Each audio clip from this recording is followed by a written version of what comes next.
Hello everyone, my name is Audric Ezequiel Arellano, Grade 4, Section Nara. Today we are learning about major organs of the human body. At the end of this lesson, you are expected to describe the main function of the major organs. Our body is composed of different parts that work together to do their life processes. These body parts are called organs. These organs play important roles for us to live. Major organs of the human body: bones, stomach, heart, brain, kidneys, lungs.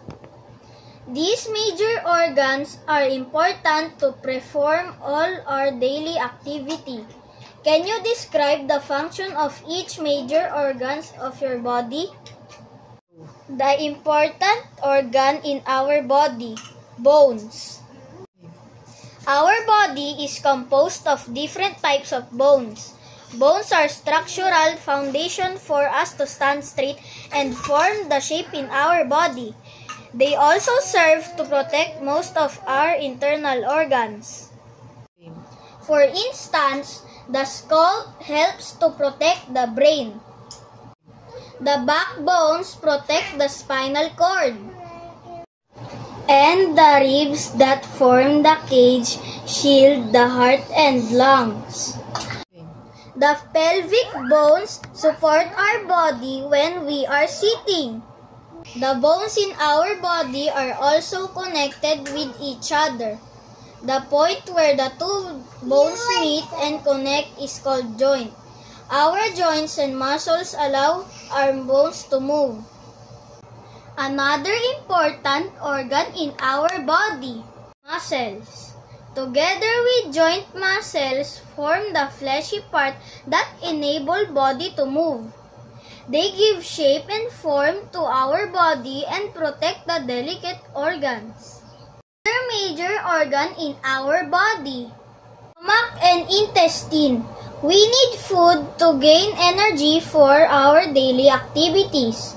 We get the energy and nourishment from food through digestion. The food is chemically digested through our stomach and intestine. After digestion, the food is broken down into simpler form nutrients that is used by the body. The stomach has layers of muscles responsible for the squeezing of food as they contract and relax. During this process, special substances like enzymes are mixed to convert the squeezed foods into smaller form. Another major organ in our body: kidney. Kidney is a bean-shaped organ. Our body needs to eliminate unnecessary substances that has entered into the system. Kidney removes excess fluids and waste product in the body through urine, so it filters blood and produces urine. The kidney has two functions. First, it removes the fluid waste solution from the blood in the form of urine.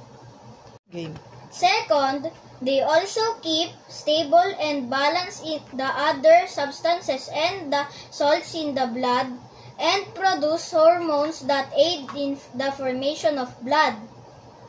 Another major organ in our body: heart. The heart is a hollow muscular organ protected by the chest cavity. When the cardiac muscles involuntarily contract, the heart works and can easily pump blood to distribute nutrients from small intestines and oxygen from the lungs to the different parts of the body. Every time we do physical activities, the pulse or heartbeat is higher than we are in the resting stage, like when we are sitting or sleeping. This is because exercise can be increased the contraction of the heart muscles. Another major organ in our body: lungs. The lungs are part of the respiratory system.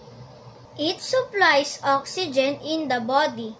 necessary for respiration or exchange for gases. Our pair of lungs coordinate with the heart by oxygenating the blood that will pass through it. The lungs through air sacs secure the quality of oxygen by filtrating them, leaving the good ones in the blood and exhausting the waste gases like carbon dioxide out of the body. Another major organ in our body, brain. It is considered as one of the highly complex organs. It is found in the head, protected by the skull, with soft tissues called meninges and cushioning fluids.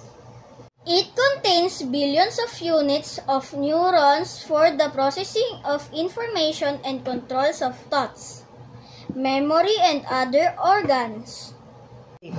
It is considered as the CPU, central processing unit, of the body, for its main function is to process and interpret the information, stimuli it receives, and send back the most appropriate reaction of the involved body parts. It controls and coordinates all the types of muscles for balance, responses, and physical activities. Most importantly, the brain is responsible for learning and acquiring skills, writing, dancing, singing, drawing, etc. Thank you for watching. I hope that you have learned the major organs of the human body.